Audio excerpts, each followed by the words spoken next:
Welcome to Motivational Humanity. You are not alone. What if I told you that one of the most painful things a human being can experience isn't heartbreak, it isn't failure, it isn't loss, it's clarity, the ability to see, with shocking precision, what everyone else is missing. Some people walk into a room and feel it immediately. The tension behind the smiles, the performance behind the confidence, the loneliness hiding inside the loudest laugh. They can't explain it. They can't turn it off. And most days, they wish they could. Today, we are going to go deep into the psychology of people who see what others don't, why this ability feels like a superpower on the outside and a prison on the inside, and most importantly, how to finally stop being consumed by your own mind. Stay with me. This one is going to hit differently. Welcome to Motivational Humanity. This channel exists for one reason, to help you understand yourself. Not just the polished, Instagram-worthy version of yourself, the full, complicated, beautifully messy version. We dig into psychology, human behavior, and the science of what makes us who we are. If that's your kind of conversation, hit subscribe. New episodes drop every week, and I promise they are always worth your time. Now, let's talk about the people who see too much. I want to start with a story. Her name was Maya. She was 34, sharp as a razor, and had just started a new job at a marketing agency in Chicago. On her first day, her new boss walked in. Big smile, firm handshake, the kind of energy that fills a room. And while everyone else leaned forward, impressed, Maya felt something shift in her chest, a quiet alarm. She couldn't explain it yet. She just knew. Within 3 months, that boss had taken credit for 2 of her projects, had quietly undermined her in front of the leadership team, had used charm as a weapon so skillfully that no one else even saw it coming. But Maya had seen it. On day 1, so here's the question that actually matters. How? This isn't magic. It isn't mystical intuition. From a neuroscience standpoint, what Maya was doing has a name. It's called thin slicing, a term made famous by Malcolm Gladwell in Blink, but grounded in decades of research by psychologist Nalini Ambady at Harvard. Thin slicing is the brain's ability to find patterns in very small windows of experience. In 2 seconds, in 15 seconds, before the conscious mind has even caught up. But here's what makes certain people different. Most of us thin slice and then override it. Social conditioning kicks in. We tell ourselves, don't be rude, give them a chance, stop overthinking. Highly perceptive people can't do that as easily. Their brain has a hair trigger for what researchers call incongruence, the gap between what someone says and what their body, tone, and micro-expressions reveal. Dr. Paul Ekman spent decades studying this. He discovered something remarkable. Human faces make over 10,000 distinct expressions, but the ones that tell the truth flash across the face in as little as 1/25th of a second. He called them micro-expressions. Most people miss them entirely, but people like Maya, they catch them like clockwork, without even trying. The smile that doesn't reach the eyes, the voice that climbs half a note too high, the pause that lasts a beat too long before, "Of course I support you." Their brain processes all of it, automatically, constantly. And here's the beautiful, devastating part. They can't stop it. It's like having tasting ability so refined that you can detect a single drop of lemon in a gallon of water. That's not a skill you choose to use. It's just how you experience the world. There's an ancient Greek myth that I think about a lot when I think about these people. Her name was Cassandra, and Apollo, the god of truth and light, gave her a breathtaking gift. The ability to see the future with perfect accuracy. But then she refused him, and so he added a curse. No one would ever believe her. She watched Troy build its walls. She watched the Trojan horse roll through the gates. She screamed warnings until her voice gave out, and they called her mad, dramatic, disruptive, a problem. Sound familiar? Because in 2025, Cassandra isn't a myth. She's sitting in your office. She's in your friend group. She might be you. Here's what happens in real life. You're at dinner with someone new, charming, successful, says all the right things. Your friends are delighted. But something in you goes quiet, the kind of quiet that precedes certainty. You notice they never ask questions about anyone else.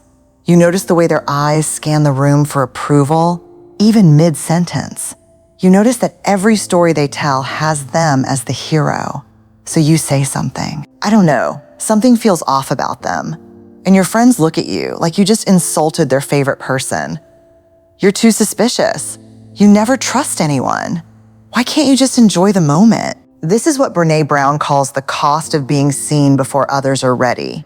In her research on vulnerability and human connection, she found that people with high emotional intelligence often experience profound social loneliness, not because they don't understand others, but because others can't understand them. There's a psychological mechanism at work here called ego defense. When someone's mask, their carefully constructed social performance, gets even grazed by a perceptive comment, the subconscious panics. And the brain does what brains always do when they panic. It attacks. Suddenly, you're the problem. You're cold. You're arrogant. You have trust issues. The person whose truth you accidentally touched has turned the table so fast that you're sitting there wondering what you did wrong. And over time, people with this level of perception learn a cruel lesson. Their clarity makes others uncomfortable, so they go quiet. They smile and nod. They pretend not to notice. They become fluent in a language they deeply resent, pretending. Here's where it gets really painful. When you've learned that your instincts are right, repeatedly, undeniably right, you stop trusting the world and start trusting only your analysis. And that sounds smart, until it isn't. Let me describe a pattern I see again and again. Maybe you'll recognize it. Someone with extraordinary perceptiveness starts a new relationship. It's good, genuinely good. Their partner is kind and present and consistent, but their brain won't rest because their brain has spent years collecting evidence for one belief. People always eventually reveal what they're hiding. So when a text takes 40 minutes to come back, that's not traffic or a meeting. That's distance, the beginning of disengagement. When a partner says, "I'm fine," after a long day, that's not fatigue, that's withdrawal, a hidden resentment building. When they get a gift, what did they do? What are they making up for? This is what cognitive scientists call confirmation bias. Amos Tversky and Daniel Kahneman, two of the most important researchers in human judgment, showed us that the brain is not a neutral recorder of reality. It is a storytelling machine. Once it has a hypothesis, it filters everything to confirm it. It ignores contradicting evidence. It amplifies supporting evidence. And it does this without asking your permission. For highly perceptive people, the hypothesis their brain defaults to is often, there's something hidden here. Find it. And so they find it. Even when it isn't there, they win every mental chess match. They expose every inconsistency. They are never, ever surprised. But the price is catastrophic. They lose the ability to rest inside a moment. They can't accept a compliment without turning it over in their hands, looking for the catch. They can't sit at a dinner table and just be there because their mind is 3 moves ahead, cataloging, analyzing, bracing. The philosopher and researcher Bessel van der Kolk wrote something in The Body Keeps the Score that I think perfectly captures this experience. The nervous system of a person who has learned that danger hides inside safety can never fully land. They are permanently mid-flight, and the loneliest part of this? They know they're doing it. They can see the mechanism. They understand the psychology, and they still can't stop. I want to talk about a very specific kind of loneliness, one that doesn't have a good name yet. It's not the loneliness of being alone. You can be surrounded by people and feel this. It's the loneliness of standing in the middle of a celebration, watching a slow disaster unfold, and having no one to tell. Imagine attending a close friend's wedding. The venue is beautiful. The champagne is cold. Everyone is crying happy tears. And you are watching the groom glance at the maid of honor, 1 second too long. You're watching the bride's smile flicker when she doesn't think anyone is looking. You know, with a quiet, terrible certainty that this marriage is in trouble before it has begun. And you raise your glass to forever, because what else can you do? Or imagine watching a kind, talented colleague being systematically dismantled by a manipulative manager. Slowly, quietly, over months. You see it. You see the gaslighting. You see the way their confidence is being chipped away, piece by piece. And you know that if you say something, 2 things will happen. First, your colleague will deny it, because denial is sometimes the only way a person can survive something they're not ready to face. And second, you become the disruptive one, the troublemaker. So you hold it. You hold all of it. Brené Brown talks about this in Daring Greatly, the experience of carrying emotional truths that you can't share. She calls it stealth suffering, the slow internal corrosion that happens when you see things clearly but must perform blindness to function socially.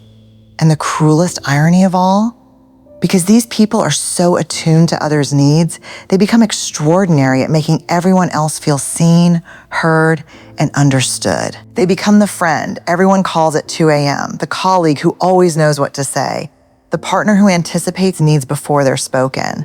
And in return, no one reads them. No one asks the question they need to be asked. They are assumed to be fine because they always seem fine, because they are extraordinarily skilled at seeming fine. The one who carries everyone else's emotional weight carries it alone. I want to be honest with you about something. Everything I've described, the isolation, the overthinking, the loneliness, it's real.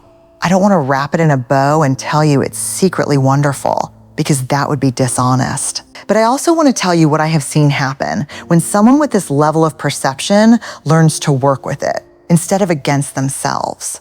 Because there is something on the other side of this. When a highly perceptive person stops using their gift as a weapon against others and against themselves, something shifts.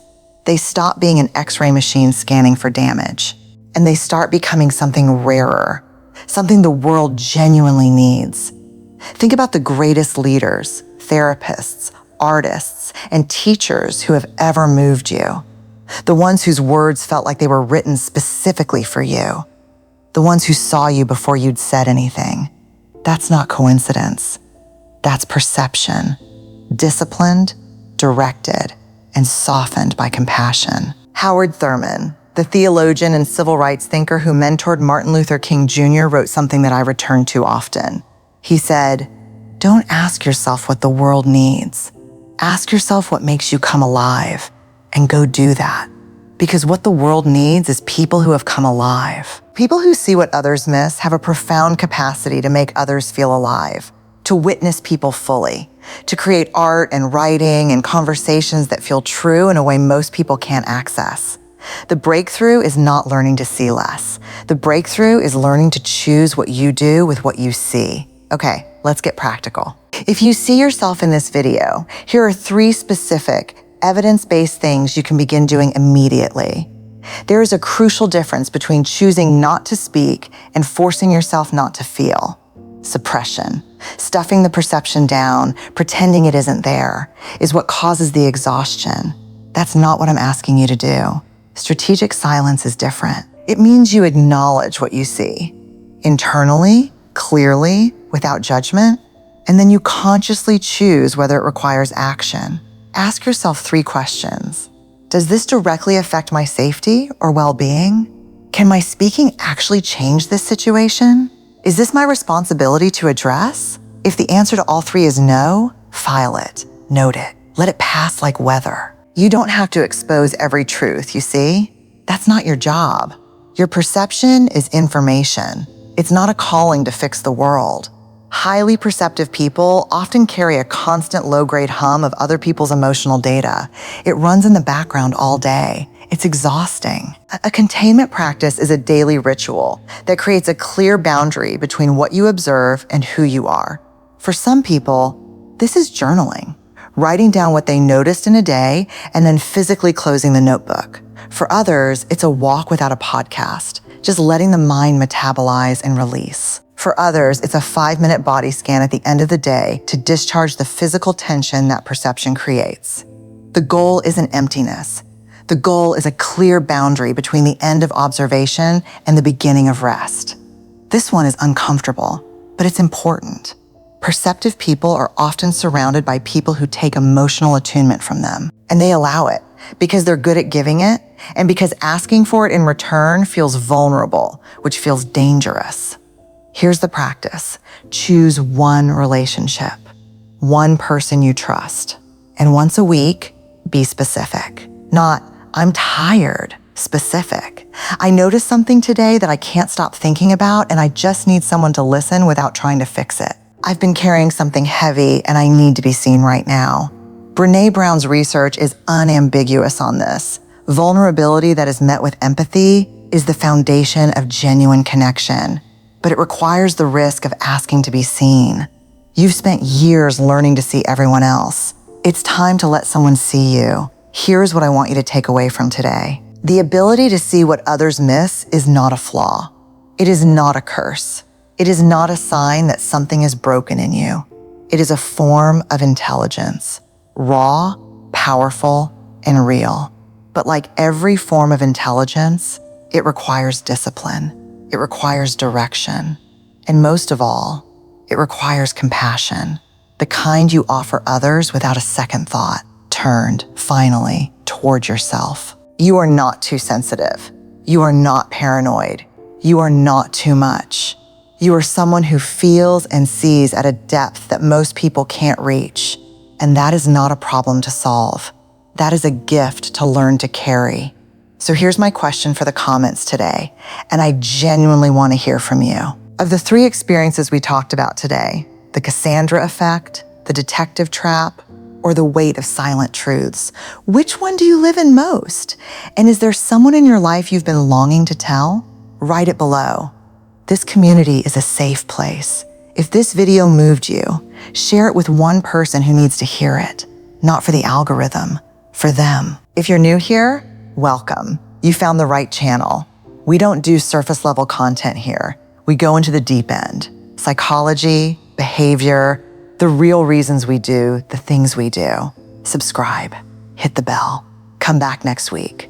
And if you want to go deeper on this topic right now, my video on why emotionally intelligent people struggle to ask for help is sitting right there. I think you'll find it speaks directly to what we explored today. Thank you for being here. I mean that. I'm here, and I'll see you next week.